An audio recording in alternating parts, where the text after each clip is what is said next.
Magandang araw sa inyong lahat, mga bata. At sa lahat ng makikinig ng aking minsan.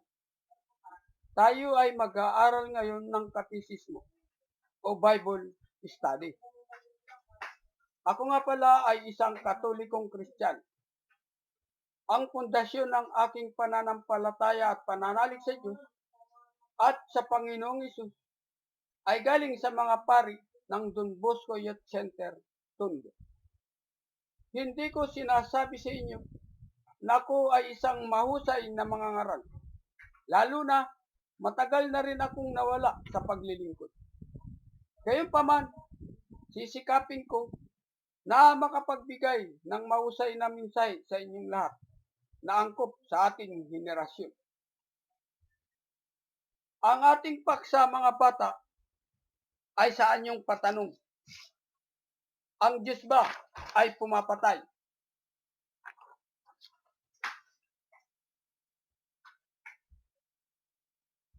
Pero bago natin sagutin at pabulaanan ang ating paksa, basahin muna natin ang paniniwala ng maraming relihiyong Kristiyano na ang Diyos ay pumapatay. 2,000 taon na ang nakalipas, buhat nang umakyat sa langit ang ating Panginoong Hesus. Bawat henerasyon at 1,000 taon ay mayroong nagaganap na mga pagbabago. Mga panukala ng Diyos na angkop sa bawat henerasyon. Sa aklat ni Mateo, Kabanata 13, talata 51 hanggang 52. Nauunawaan na ba ninyo ang lahat ng ito? Tanong ni Jesus. Opo, sagot nila. At sinabi niya sa kanila, kaya nga, ang bawat iskriba na kumikilala sa paghahari ng Diyos ay tulad ng isang puno ng sambahayan na kumukuha ng mga bagay na bago at luma sa kanyang tagwan. Kailangan natin ng mga pagbabago at lumang aral na angkop sa ating henerasyon at sa mga henerasyon na darating. Noong ako po ay nagtatrabaho bilang isang overseas Filipino worker sea base, ako po ay bumangon ng 2:00 na madaling araw at nagbasa habang kami ay nasa gitna ng karagatan. Nabasa ko sa isang magazine sa Newsweek, October 21, 1996 edition, ang mga panlalait na sinabi ng ilang mga kakilalang tao sa pagtalakay sa unang aklat ng Biblia, ang Genesis, sa pangangasiwa ni Bill Moyers, isang Southern Baptist minister. Ito ay sinuportahan ng 327 Interfaith Council ng mga lokal na religious leaders sa mga lugar gaya ng Chicago, New Haven at Quad Cities. Hinikayat nila ang mga Protestante, Roman Catholic, Jewish, Muslim congregation at mga scholar ng kasulatan na dumalo sa pagtalakay sa unang aklat ng Biblia, ang Genesis, sa lahat ng kanilang 100 regional offices, ang Shepherds Center of America. Sa pagtalakay sa Noah at ng Ba, tila ito'y isang tuwirang pagpaparusa sa mundo ng mga tao na naging masama. Dahil dito, sinisi ni Karen Armstrong, isang British author of the New Interpretation of Genesis, at ng kanyang mga kasama, ang Diyos sa pagpatay sa mga tao at hayop. Sila ay nagpahayag ng mga panlalait sa Diyos. Ito ang sabi nila. Una, higit sa lahat may Diyos, na anuman ang kanyang gawin ay tama. Lumilikha at pumapatay. nagpapala at nagpaparusa sa kanyang mga nilikha. At kung minsan, tila hindi niya alam ang kanyang iniisip. Ang pangalawa, ang Diyos ay nakagawa ng makademonyong paraan. Pinatay niya ang mga taong makasalanan, pati mga hayop na wala namang nagawang pagkakamali. Ang pangatlo, kung ito ay totoo, ang Diyos ay terribling magulang. Ito ay isang panibugho, mapagparusang Diyos. Hindi siya ang Diyos na dapat mahalin ng buong puso at ng buong kaluluwa. Ang pang-apat, ang kanyang panibugho sa kanyang mga nilikha at pagpaparusa ay pagpapakita na ang Diyos ay kulang sa pangunawa. Isa man sa mga inanyayahan na dumalo sa pagtalakay ng unang aklat ng Biblia, ang Genesis, ay walang nagpahayag ng pagtutol o pagpapabulaan sa mga inihayag na panlalait ng mga taong ito sa Diyos, sapagkat maging ang mga scholar ng kasulatan at ng mga kinatawan ng iba't ibang reliyong Kristiyano ay naniniwala na pinatay nga ng Diyos ang mga taong makasalanan, pati mga hayop na wala namang nagawang anumang pagkakamali. Isang paalaala, mga bata, at sa lahat ng nakikinig, huwag natin hatulan ang mga pangunahing tauhan ng isang nobela o isang aklat na may 10 kabanata dahil lamang sa pagkakabasa ninyo ng 2 o 3 kabanata. Kaya hindi naman, huwag natin hatulan ang Diyos dahil lamang sa pagkakabasa ng unang aklat ng Biblia, ang Genesis. Ang Biblia ay mga aklat na pinagsama-sama at ginawang isang malaking aklat na tinawag na Biblia. Nang mabasa ko ang mga panlalait na ito sa Diyos, ako ay napaluha at umusal ng maikling panalangin sa Panginoong Hesus. Panginoong Hesus, ipahayag mo po sa akin, ano ba talaga ang Diyos? Isang mabuting Diyos o masama? Simula noon ay madalas akong gisingin sa aking panaginip ng isang lalaking nakasuot ng puti na kadalasan ay sa pagitan ng 1:00 at 3:00 ng madaling araw.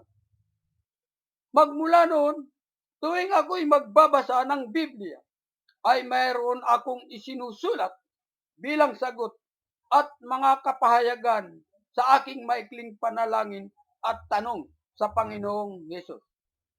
Sa aklat ni Lucas, Kabanata 12, talata 56.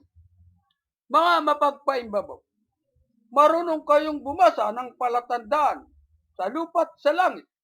Bakit hindi ninyo mabasa ang mga tanda ng kasalukuyang panahon? Ang pag-unlad ng agham at teknolohiya ay nagpapatutuo sa kapangyarihan at karunungan ng Diyos bilang mga tanda ng kasalukuyang panahon. Ang Diyos ang Ama ng iba't ibang sangay ng agham at teknolohiya. Sa pag-unlad ng agham at teknolohiya sa imprenta ay nakapagbigay ng malaking ambag. Ang buong kasulatan ng Luma at Bagong Tipan ay pinagsama-sama sa isang malaking aklat na tinawag na Biblia. Kaya't hindi lamang ang mga nag-aaral sa biblical school, mga pastor, ministro, seminarista, madre, pare at mga obispo ang nakababasa ng Biblia. Pumunta ka sa religious store at makakabili ka ng banal na Biblia upang ikaw ay magkaroon ng sarili mong kopya.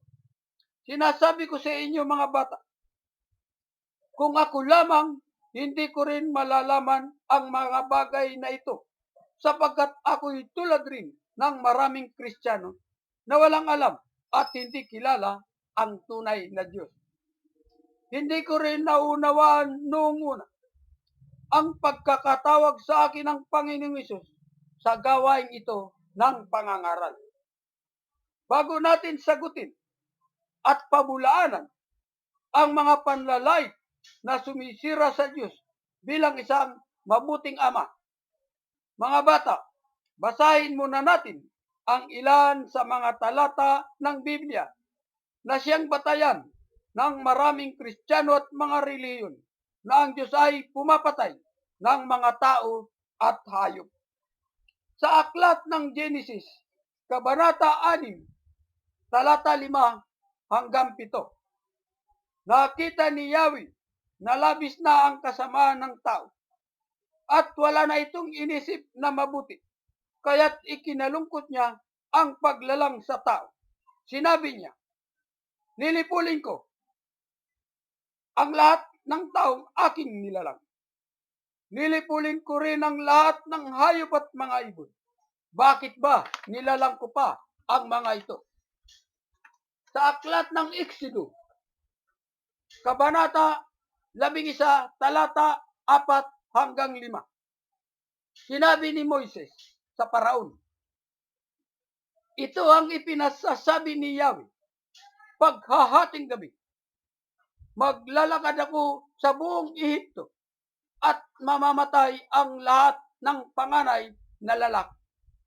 Mula sa anak ng magmamana ng trono ng Paraon hanggang sa anak ng hamak na aliping babae na tagagili. Pati panganay ng mga hayop ay mamamatay. Sa Exodus, Kabanata 15, talata 3, siya ay mandirigma na walang kapantay. Yahweh ang kanyang pangalan. Sa aklat ng Bilang, Kabanata 15, talata 35 hanggang 36. At sinabi ni Yahweh kay Moises, dalhin siya sa labas ng bayan at batuhin hanggang mamatay. Gayon nga ang ginawa nila. Sa aklat ng Deuteronomio,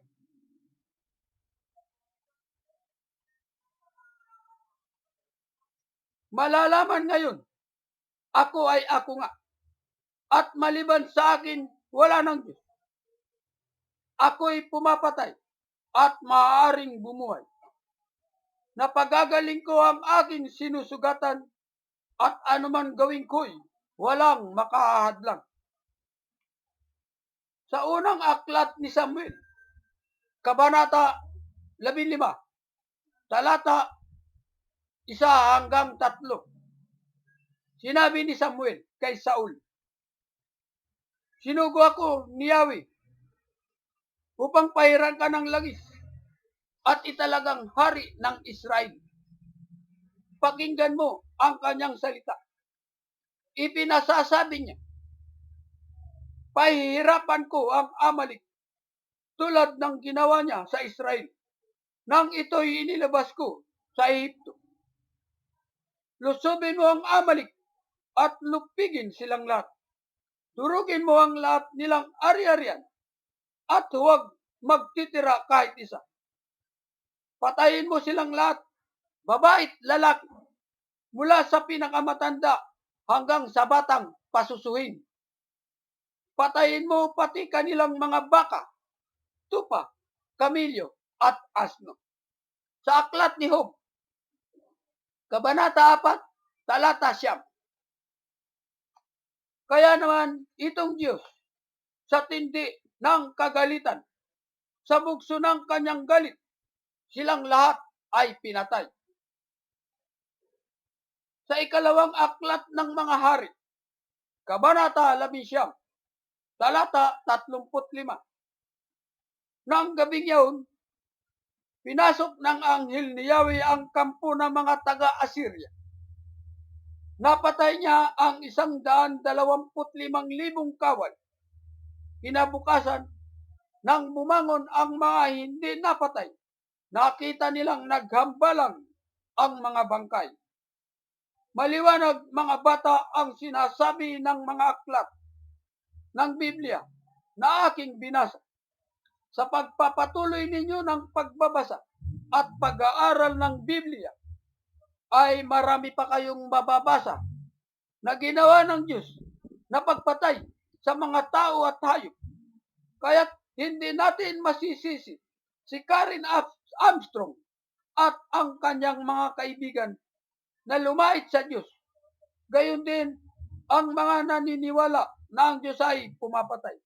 Sapagkat malinaw ang ating mababasa sa mga aklat ng Biblia, ang Diyos ay pumapatay. Iba pang mga aklat at talata ng Biblia sa Lumang Tipan na sumisira sa Diyos bilang isang mabuting ama. Sa aklat ni Jeremias, Kabanata 7, talata 20. Kaya nga, ibubuhos ko sa buhok na ito ang aking matinding puot. Madadamay sa ipapataw kong parusa ang mga tao, mga hayop, at pati ang mga punong kahoy at mga halaman. Ang aking puot ay gaya ng apoy na walang sinumang makapapatay. Sa aklat pa rin ni Jeremias, Kabanata 23, talata 11. Ang puot ni Yahweh ay parang bagyong nagngangalit. Animoy nag-aalimpuyong ipo-ipo na kanyang pababagsakin sa masasama. Sa aklat ni Ezekiel, Kabanata 7, talata 3. Dumating na ngayon ang inyong hangganan. Ibubuhos ko na sa inyo ang aking matinding puot. Hahatulan ko kayo ayon sa inyong gawa. Parurusahan ko kayo dahil sa inyong kasamaan. Sa aklat ni Sophonias, Kabanata 1, talata 18. Hindi sila maililigtas ng kanilang salapi o ginto sa araw na yaon na ang puot ni Yahweh. Matutupok sa apoy ng kanyang panibughong puot ang buong sanlibutan, sapagkat bigla niyang lilipulin ang buong nananahan sa lupa. Sa aklat ni Nahum, Kabanata 1, talata 2. Si Yahweh ay Diyos na mapanibughuin. Nagiganti siya sa kanyang mga kaaway at inilalaan ang kanyang puot sa mga kalaban. Wow! Pag ganito katapang ang kinagisnan at kinikilala nating magulang, tama ang sinabi na panlalait sa Diyos ng ilang mga kilalang tao. At hindi siya ang Diyos na dapat mahalin ng buong puso, lakas, at kaluluwa. Basahin po natin ang ilang mga sagot tungkol sa galit, puot, at panibugho. Sa aklat ng Kawikaan, Kabanata 7, talata 4. Ang galit ay mabagsik, ang puot ay mabangis, ngunit ang panibugho'y may ibayong lupit. Sa aklat ng Galasias, Kabanata 5, talata 11 hanggang 20. Hindi maikakaila ang mga gawa ng laman, pangangalunya, karimari-marim na pamumuhay, kahalayan, pagsamba sa Diyos-Diyosan, pangkukulam, pagkapuot, pagkagalit, paninibugho, kasakiman, pagkakabahabahagi, at pagkakampi-kampi. Sa aklat 1 ng Korinto, Kabanata 14, talata 33. sapagkat ang Diyos ay di nalulugod sa kaguluhan, kundi sa kapayapaan. Ang Diyos ay Espiritu. Ang pagkagalit, pagkapuot, paninibugo, kasakiman, pangangalunya ay mga gawa ng laman. Ang Diyos ba ay may laman? Wala. Ang Diyos ay Espiritu. Sa aklat ni Mateo, Kabanata 13, talata 16 hanggang 17. Mapalad kayo sapagkat nakakakita ang inyong mga mata at nakaririnig ang inyong mga tainga. Sinasabi ko sa inyo, maraming propeta at matutuwid na tao ang nagnasang makakita sa inyong nakikita. Ngunit hindi ito nakita at makarinig sa inyong naririnig. Ngunit hindi ito napakinggan. Kaya nga, maswerte tayo mga bata sapagkat ang mga turo at aral ng Panginoong Hesus ay atin na ngayon mababasa sa Biblia. Maraming propeta at matutuwid o mababait na tao ang nagnasang makita at marinig ang mga turo at aral ng Panginoong Hesus. Ngunit hindi nila napakinggan o nabasa, kaya hindi nila nakilala ang tunay na Diyos. Meron ba tayong mababasa sa mga aklat ng Biblia sa Bagong Tipan na sumisira sa Diyos bilang isang mabuting ama? Basahin natin ng ilan sa mga ito. Sa aklat ng Roma, Kabanata 4, talata 15. Ang kautusan ang naging sanhi ng pagkapuot ng Diyos. Kung walang kautusan, wala ring paglabag. Subalit, saan po tayo makakakita ng reliyon, pamahalaan, samahan na walang umiiral na kautusan? Sa unang aklat ng Korinto, talata 10, Kabanata 10, talata 10. Huwag din tayong magrereklamo tulad ng ilan sa kanila. Kaya't sila'y nilipol ng anghel na mamumuksa. So may anghel po na namumuksa. Ang anghel ay mga sinusugo para protektahan at tulungan ng tao, pero may anghel din pala na sinusugo ang Diyos para mamuksa. Ito ang pagkakakilala nila. Sa aklat ng Santiago, Kabanata 4, talata 12. Tanging siya ang may kapangyarihan magligtas at pumuksa o pumatay. Iba pang mga talata ng Biblia sa Bagong Tipan na sumisira sa Diyos bilang isang mabuting ama.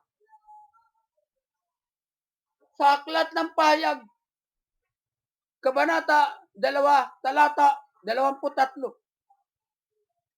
Papatayin ko rin ang kanyang mga anak upang malaman ng mga iglesia na ako ang sumisiyasat sa puso't isip ng mga tao.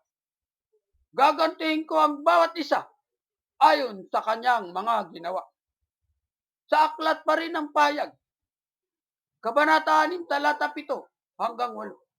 Sinira ng kordero ang isa pang tatak na narinig kong sinabi ng pang-apat na nilalang. Halika, ang nakita ko na may isang kabayong maputla ang kulay. Ang pangalan ng sakay nito ay Kamatayan at kabuntot niya ang hadid. Binigyan sila ng kapangyarihan sa ika-4 na bahagi ng lupa upang pumatay sa pamamagitan ng tabak, salot at mababangis na hayop. Sa Pahayag pa rin, Kabanata 9, talata 13 hanggang 15. Nang hipan ng ika-6 na anghel ang kanyang trumpeta, narinig ko ang isang tinig na nanggagaling sa sulok ng damba ng ginto.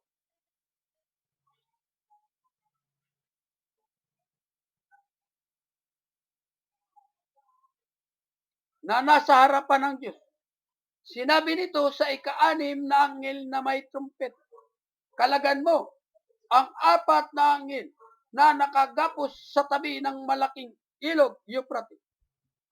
At pinalaya ang 4 na anghel upang patayin ang ika-4 na bahagi ng sangkatauhan. Talagang inihanda sila para sa oras, araw, at buwan ng taong ito. Sa aklat pa rin ng payag, Kabanata 15, talata 1. Nakita ko ang isa pang kagilagilalas na pangitain sa langit. 7 anghel na may dalang 7 salot. Ito ang panghuling mga salot sapagkat dito magwawakas ang puot ng Diyos. Sa aklat pa rin ng payag, Kabanata 16, talata 1. Mula sa templo'y narinig ko ang isang malakas na tinig na nag-uutos sa 7 anghel. Humayo na kayo at ibuhos sa lupa ang laman ng 7 mangkok na siyang puot ng Diyos. Wow!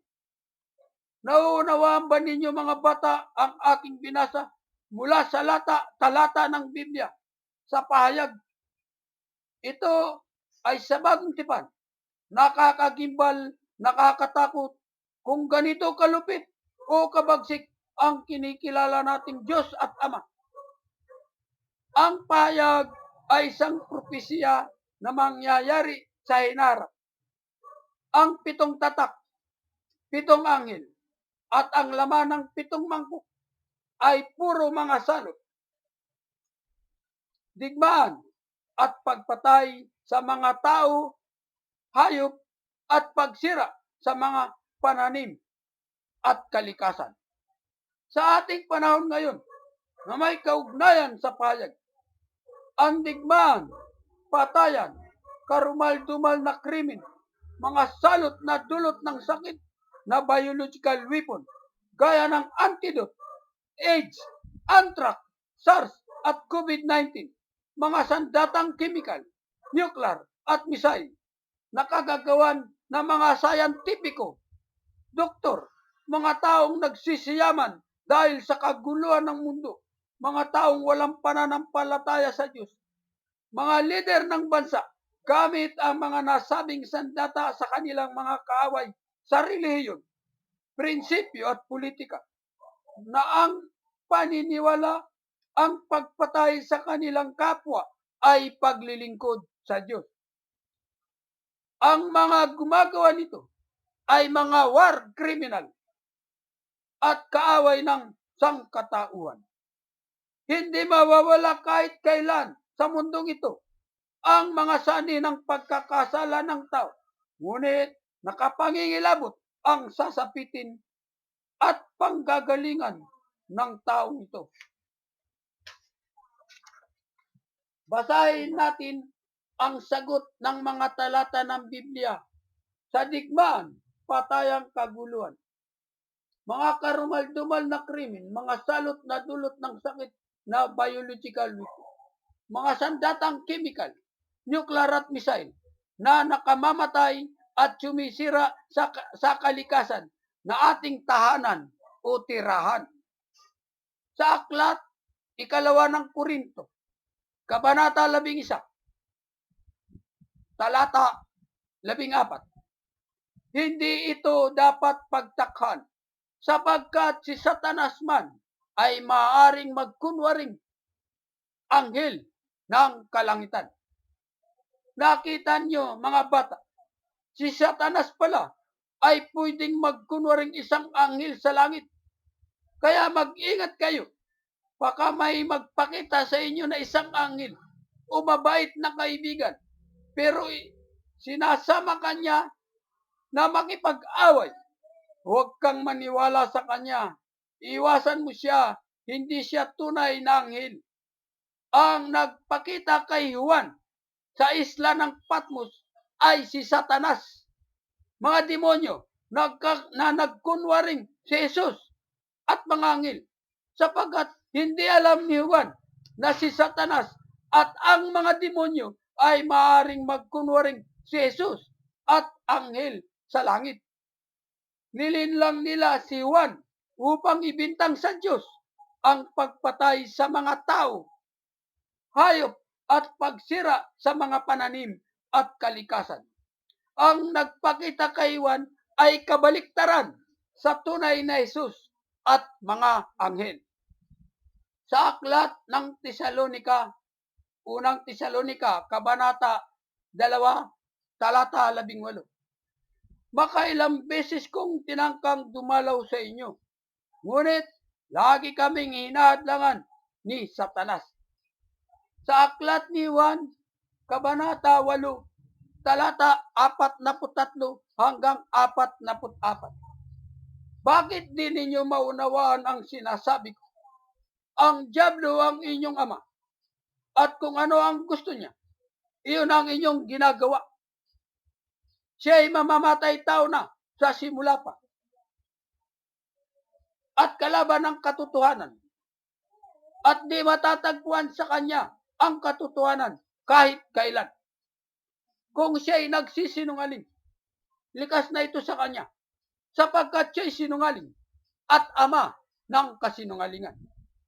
Kaya nga, ang totoong mamamatay tao ay si Satanas, katulong ang mga demonyo at mga taong pinaghaharian ni Satanas. Nakakalungkot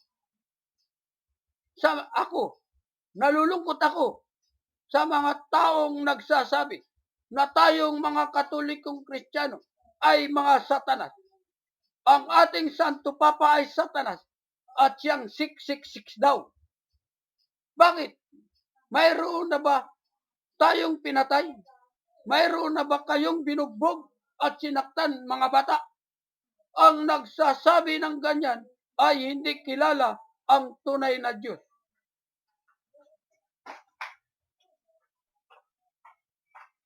Sa aklat ng Juan, Kabanata 10, talata 10. Kaya lamang pupunta rito ang magnanakaw, ayaw pang magnakaw, pumatay at magwasa. Naparito ako upang ang mga tupay magkaroon ng buhay, isang buhay na ganap at kasiyasiya. Tayo ay binibigyan ng Diyos ng buhay na ganap at kasiyasiya.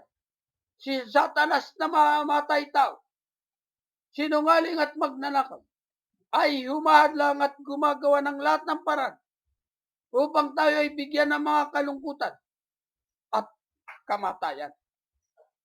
Ano ang iba pang dahilan? Bakit gayon ang pagkakakilala ni Moises at ng mga propetang nauna sa Panginoong Hesus? Sa aklat ng Exodo, Kabanata 3,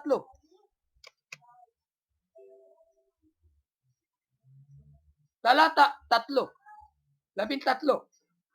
Sinabi ni Moises, pupunta ako sa mga Israelita at sasabihin sa kanila na ako'y sinugo ng aming mga ninuno. Ngunit ano po ang sasabihin ko kung itanong nila kung sino ang nagsugo sa akin? Ang ibig sabihin ng talatang ito, hindi kilala ni Moises ang tunay na Diyos. Sino ang nakakakilala sa tunay na Diyos?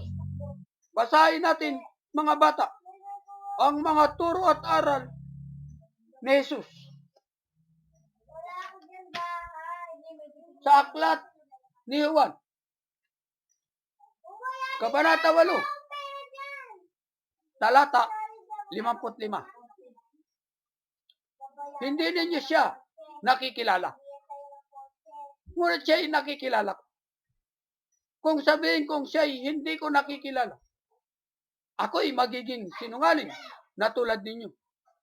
Subalit nakikilala ko siya at ginagawa ko ang kanyang sinasabi. Sa aklat pa rin ni Juan, Kabanata 17, talata 25. Makatarong ang Ama.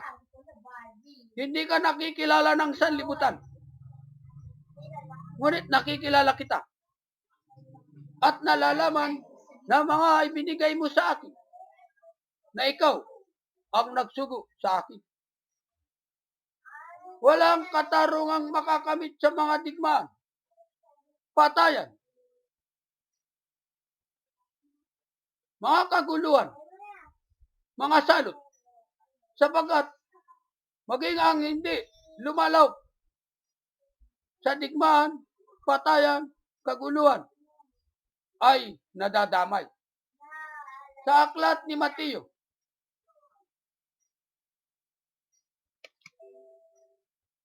Kabanata 11, talata 27. Ibinigay sa akin ng aking Ama ang lahat ng bagay. Walang nakakakilala sa anak kundi ang Ama. At walang nakakakilala sa Ama kundi ang anak. At yaong marapating pagpahayagan ng anak. Sa aklat ni Juan Kabanata 4, talata 22. Hindi ninyo nakikilala ang inyong sinasamba. Ngunit nakikilala namin ang aming sinasamba, sapagkat ang kaligtasan ay galing sa Diyos o galing sa mga Hudyo. Ang Panginoong Hesus ay isang Hudyo. Sa kanya nagmula ang mga bago at lumang aral upang muling ipakilala ang Diyos bilang isang mabuting Ama. Ano ngayon ang kahigitan ng ating Panginoong Hesus kina Moises at sa mga propetang nauna sa Panginoong Hesus? Sa aklat ni Juan, Kabanata 3, talata 31. Ang mula sa itaas ay dakila sa lahat. Ang mula sa lupa ay tagalupa. At nagsasalita tungkol sa mga bagay sa lupa.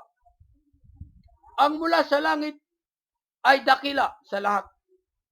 Sa aklat ni Juan, Kabanata 6, talata 38.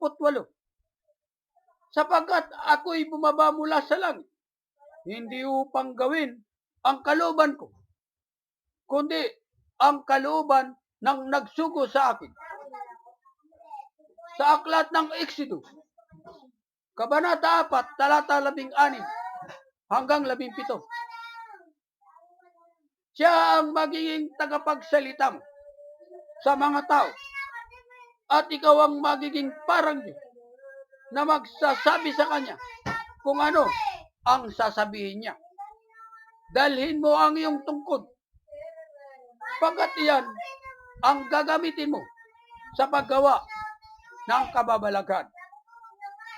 Si Moises ay ginawa ng Diyos na parang Diyos. Ano man ang kanyang sabihin ay sinabi ng Diyos. At ano man ang kanyang gawin ay ginawa ng Diyos. Sa aklat ni Juan, Kabanata 5, talata 11. Kaya't sinabi sa kanila ni Jesus, dapat ninyong malaman na walang ginagawang anak sa kanyang sarili lamang. Ang ginagawa lamang niya ay ang nakikita niyang ginagawa ng Ama. Ang ginagawa ng Ama ay siya ring ginagawa ng anak. Sa aklat ni Mateo, Kabanata 3, talata 16 hanggang 17. Nang mabautismuhan si Jesus, umahon siya sa tubig, nabuksan ang langit, at nakita niya ang Espiritu ng Diyos. Bumababa sa kanya, gaya ng isang kalapati.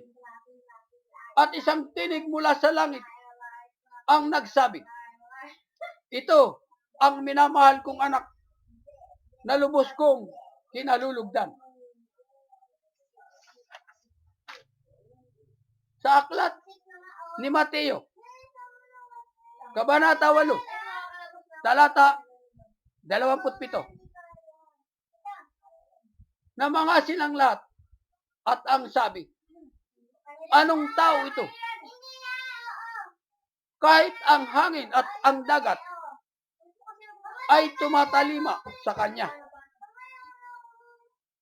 Ang 6 na talatang ito ay nagpapatuto na si Jesus ay nakakahigit kay Moises at sa mga propeta, sapagkat siya ay anak at mula sa langit. Ang kanyang kapangyarihan ay mula sa Diyos. Samantalang si Moises ay mula sa lupa at ang kanyang kapangyarihan ay mula sa tungkod na ibinigay sa kanya ng Diyos sa paggawa ng mga kababalagan. Ang mga salita, turo at aral ng ating Panginoong Hesus bilang sagot at pagpapabulaan sa mga taong lumalait sa Diyos at sa mga taong naniniwala na ang Diyos ay pumapatay. Sa aklat ni Mateo, Kabanata 5, talata 43 hanggang 45. Narinig na ninyong sinabi, ibigin mo ang iyong kaibigan at kapuutan mo ang iyong kaaway. Ngunit ito naman ang sabi ko, ibigin ninyo ang iyong mga kaaway at gawan ninyo ng mabuti ang mga umuusig sa inyo, upang kayo maging tunay na anak ng inyong amang nasa langit. Sapagkat pinasisikat niya ang araw sa masasama at sa mabubuti, at pinapapatak niya ang ulan sa mga banal at mga makasalanan. Ang talatang ito ay nagpapatuto na ang Diyos ay walang kaaway, sapagkat mahal niya ang lahat ng mabubuti at masasama, gayon din ang mga banal at mga makasalanan. Sinabi niya na ibigin ang ating mga kaaway at gawa ng mabuti ang mga umuusig sa atin. May kaaway ba ang Diyos? Wala. Subalit may umaaway sa Diyos. At kilala ninyo kung sino ang umaaway sa Diyos. Walang iba kundi si Satanas.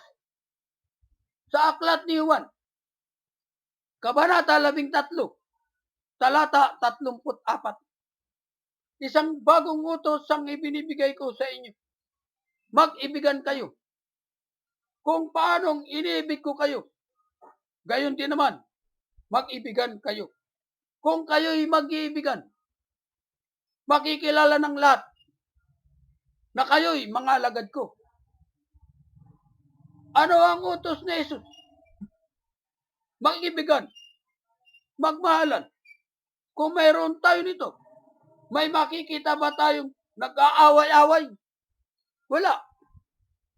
Sa aklat ni Mateo, Kabanata 7, talata 12. Kaya gawin ninyo sa inyong kapwa ang ibig ninyong gawin nila sa inyo. Ito ang kahulugan ng mga kautusan ni Moises at ng turo ng mga propeta. Kung gusto natin na mahalin tayo ng ating kapwa, ano ang dapat natin gawin sa kanila? Mahalin din natin sila.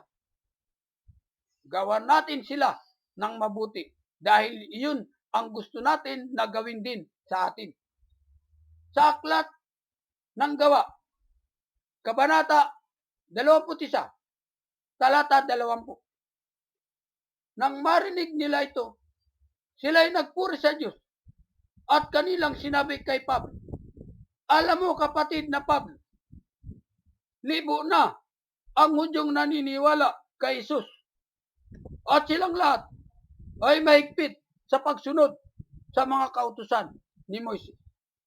Hanggang ngayon, ang mga Hudyo ay mahigpit sa pagsunod sa mga kautusan at mga batas ni Moises.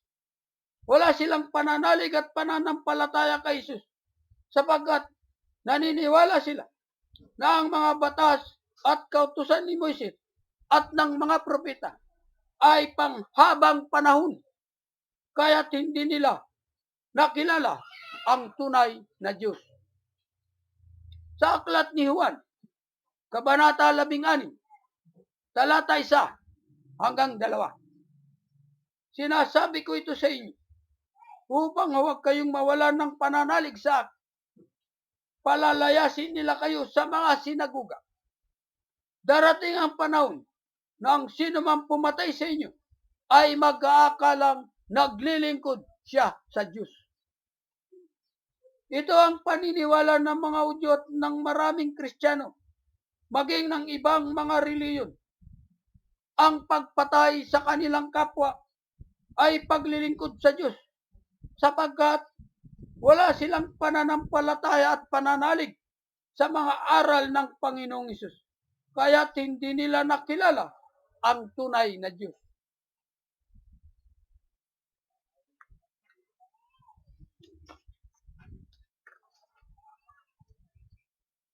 Ang mga emperador, mga hari, mga general, at mga magigiting nakawan ay naniniwala na sila ay pinagkalooban ng kalangitan at ng mundong ito ng kapangyarihan upang sakupin ang mga bansa at patayin ang sinumang humahadlang sa kanilang layunin. Ang mga taong ito ay walang pananalig sa Diyos at walang pag-ibig sa kapwa. Walang paggalang sa karapatang pantao. Sa aklat ni Lucas, Kabanata 6, talata 36. Maging mahabagin kayo, gaya ng inyong ama. Ang Diyos ay mahabagin o maawain. Paano nating masasabi ngayon na siya ay pumapatay? Ang Diyos ay mahabagin, kaya't hindi niya magagawa ang pumatay sa kanyang mga anak. Sa unang aklat ni Pedro, Kabanata 1, talata 15 hanggang 16. Yamang ang Diyos na humirang sa inyo ay banal. Dapat kayong magpakabanal. Ano man ang inyong ginagawa, ayon sa nasusulat, magpakabanal kayo, sapagkat ako'y banal. Ang Diyos ay banal at hindi maaaring magkasala, sapagkat kapag pumatay siya ng kahit na isa sa kanyang mga anak, mawawala ang kanyang kabanalan. Ang ibig sabihin ng banal ay hindi maaaring magkasala, kaya't ang Diyos ay hindi pumapatay. Sa unang aklat ni Juan, Kabanata 14, talata 8. Ang hindi umiibig ay hindi kumikilala sa Diyos, sapagkat ang Diyos ay pag-ibig. Kapag pinatay ng Diyos ang isa sa kanyang mga anak, hindi siya ang pag-ibig. Kaya't hindi magagawa ng Diyos ang pumatay. May pag-ibig ka ba sa iyong kapwa kung binugbog at pinatay mo? Wala. Ang pumapatay ng tao ay si Satanas. Ang pumapatay ng kanyang kapwa ay mga kampon at pinaghaharian ni Satanas. Sa aklat ni Lucas, Kabanata 6, talata 43. Walang mabuting punong kahoy na namumunga ng masama, at walang masamang punong kahoy na namumunga ng mabuti. Ang Diyos ang mabuting punong kahoy. Hindi niya magagawa ang pumatay ng kahit na isa sa kanyang mga anak, sapagkat sa batas ng Diyos, bawal ang pumatay. Sa aklat ng karunungan ni Solomon, Kabanata 1, talata 12 hanggang 13. Huwag ninyong hanapin ang inyong kamatayan sa pamamagitan ng inyong masasamang gawa. Huwag kayong sumuong sa kapahamakan na kayo na rin ang may kagagawan. Ang kamatayan ay hindi likha ng Diyos.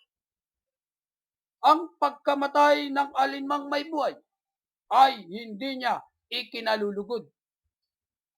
Sa aklat ng Roma, Kabanata 2, talata 4, o hinahamak mo ang Diyos, sapagkat siya'y napakabuti, mapagpigil, at mapagpaumanhin. Hindi mo ba alam na binibigyan kanya ng pagkakataong magsisi at magbagong buhay? Kaya napakabuti niya sa iyo. Napakaganda. Napakaganda ng talatang ito, mga bata. Minsan sinabi ni Pedro kay Jesus, Panginoon, makailang beses ko bang patatawarin ang aking kapatid na paulit-ulit na nagkasala? Makapito po ba? Sumagot si Jesus, hindi ko sinabi na makapito, kundi 77 ulit pa nito. Ganyan kabuti ng Diyos. Kaya huwag tayong matakot na lumapit sa Kanya at humingi ng tawad at patatawarin ka ng Diyos. Sa aklat ni Marcos, Kabanata 12, talata 27. Ngunit ang Diyos ay hindi Diyos ng mga patay, kundi ng mga buhay. Maling-mali kayo.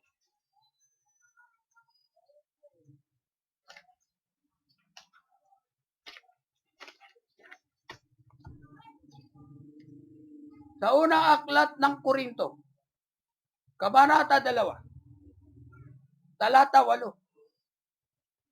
Isa man sa tagapamahala sa kapanahunang ito'y walang nakaunawa sa panukalang iyon. Sapagkat kung naunawaan nila yun, hindi sana nila ipinako sa krus ang dakilang Panginoon. Sa aklat ni Juan, Kabanata 8, talata 31 hanggang 32. Sinabi naman ni Jesus sa mga Hudyong naniniwala sa Kanya, kung patuloy kayong susunod sa aking aral, tunay ngang mga alagad ko kayo. Makikilala ninyo ang katotohanan at ang katotohanan ang magpapalaya sa inyo. Sa unang aklat ng Tesalonika, Kabanata 5, talata 21 hanggang 22. Suriin ninyo ang lahat ng bagay at pulutin ang mabuti. Lumayo kayo sa lahat ng uri ng kasamaan. Suriin natin at pag-aralan ang ating binabasa sa mga aklat at talata ng Biblia.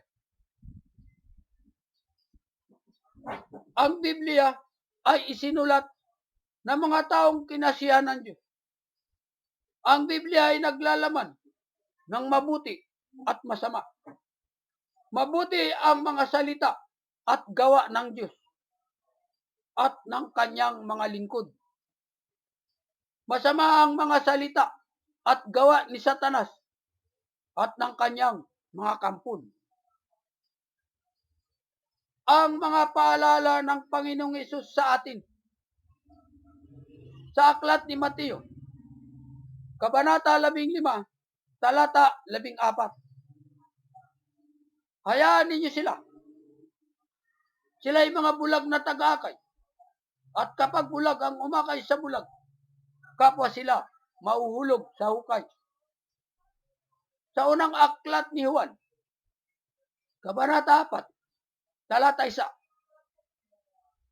Mga minamahal, huwag ninyong paniwalaan agad ang bawat nagsasabing sumasa kanila ang Espiritu. Sa halip ay subukan muna ninyo upang malaman kung mula sa Diyos ang Espiritong sumasa kanila. Sapagkat marami ng bulang propeta ang lumitaw sa sanlibutan. Sa ating henerasyon ngayon, mga bata, ay wala ng mga bulaang propeta. Ang naglitawan ngayon sa sanlibutan ay mga bulaang mga ngaral. Nagsipagtayuan sila ng kanya-kanyang simbahang Kristiyano. Kaya nga, kapag may lumapit sa inyong magaling na pastor at ng kanyang mga kasama, tanungin niyo muna sila kung ang Diyos ba nila ay mabuti o masama. Kung ang Diyos ba nila ay pumapatay. Kung ang Diyos nila ay mabuti, ngunit pumapatay, huwag na kayong sumama sa kanila dahil hindi nila kilala ang tunay na Diyos. Nakakalungkot mga bata, sapagkat minsan napanood ko sa YouTube ang pag-uusap ng isang ministro ng Christian Church at ng imam ng Muslim Church. Ang kanilang paksa, ang Biblia ba ay mga salita ng Diyos? Ang sabi ng imam, ang mga Kristiyano ay maraming salin ng Biblia. Alin sa mga ito ang salita ng Diyos? Kaya dapat tayong mga Katolikong Kristiyano ay magkaroon na ng bagong salin ng Biblia na angkop sa ating henerasyon at sa darating na bagong henerasyon upang mahayag ang katotohanan, kapangyarihan at karunungan ng Diyos sa paglikha ng lahat ng bagay. At malapit na magkaroon ang mga Katolikong Kristiyano ng bagong salin ng Biblia na angkop sa ating henerasyon. Ang mga nakikita natin sa kapaligiran dahil sa pag-unlad ng agama at teknolohiya ay mga tanda ng kasalukuyang panahon na siyang kapangyarihan at karunungan ng Diyos. Sa aklat ni Mateo, Kabanata 24, talata 4 hanggang 5. Sumagot si Jesus, mag-ingat kayo na huwag kayong mailigaw ni numan, sapagat maraming paririto sa aking pangalan at magsasabi, ako ang Mesiyas, at marami silang maililigaw. Mga bata, maraming simbahang Kristiyano ngayon at mga ngaral ang gumagamit sa pangalan ng Panginoong Hesus at nagsasabi na sila ay nasa tunay na relihiyon, nasa tunay na iglesia ng Diyos, nasa tunay na iglesia ni Kristo, at sa kanilang simbahan lamang matatagpuan ang katotohanan at kaligtasan. Ito ang aking masasabi.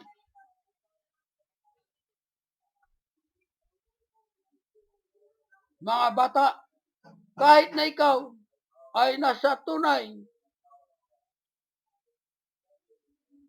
na iglesia o relihiyon, iglesia ng Diyos o iglesia ni Kristo,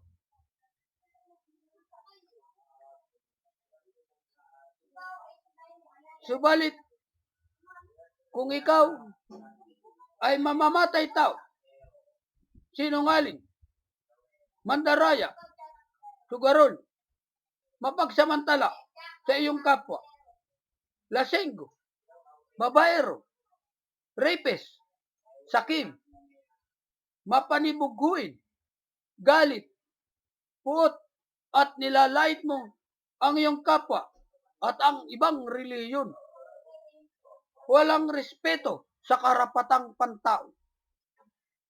Walang pag-ibig sa kapwa at iba pang kasamaan.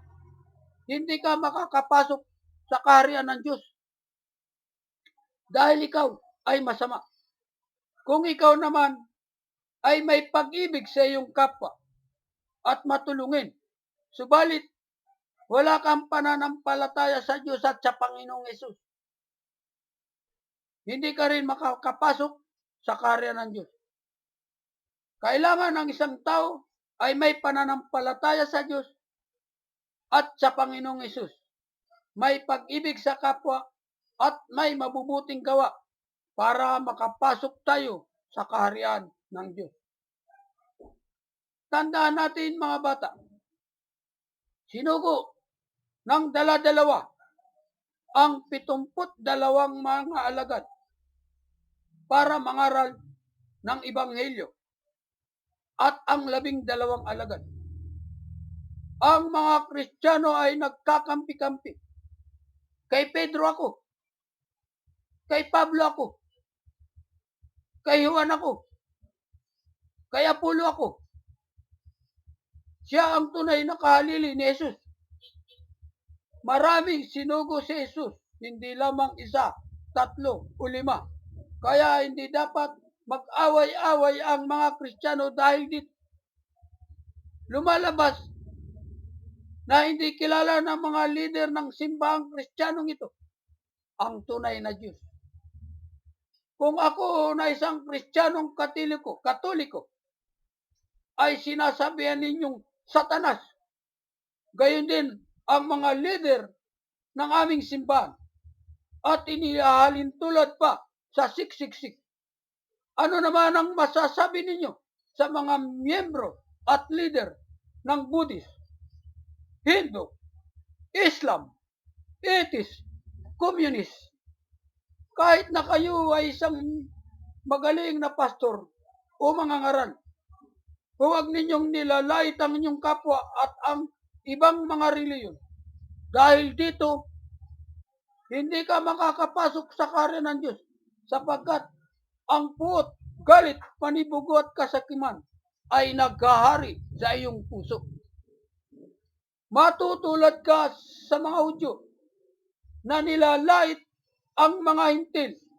Ngunit ngayon, nauuna pa tayong mga hintil sa mga Hudyo na makapasok sa kaharian ng Diyos dahil sa pananalig at pananampalataya sa Diyos at sa Panginoong Hesus. Sa aklat ni Juan,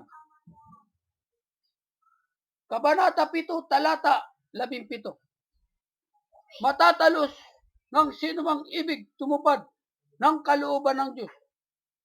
Kung ang itinuturo ko'y mula sa Diyos o nagsasalita lamang ako ng saganang aking sarili.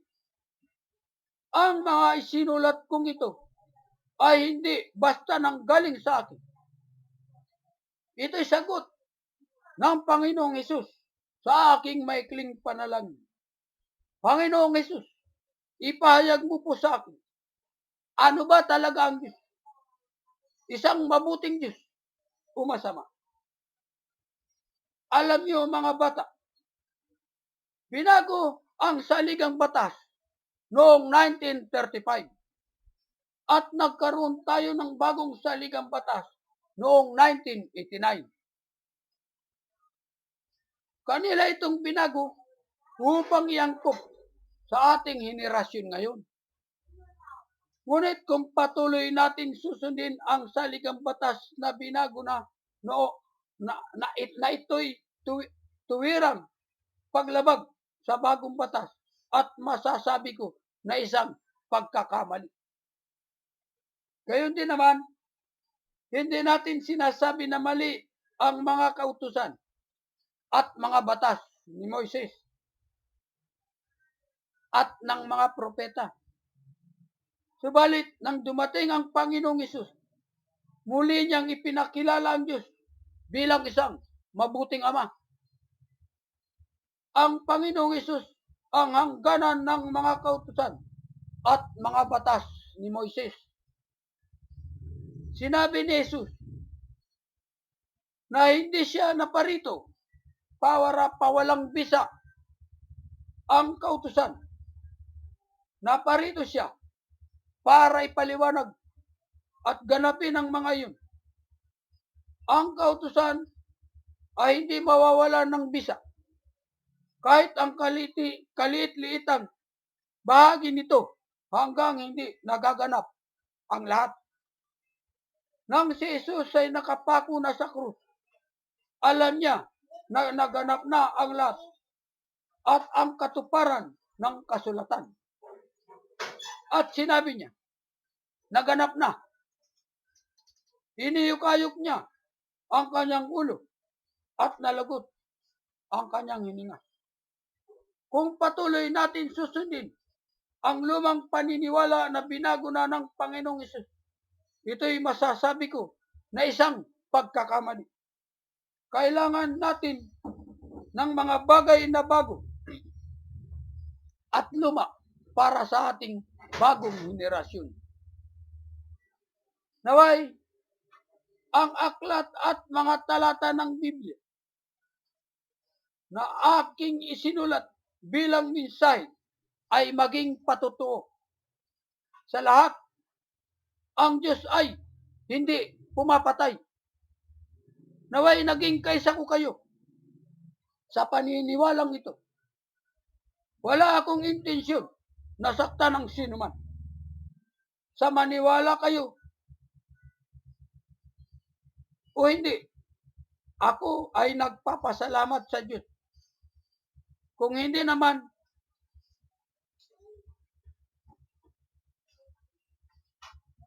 wala na akong kasalanan. Ang mahalaga ay naipahayag ko ang mensahe ng Panginoong Hesus upang ipakilala ang Diyos bilang isang mabuting Ama.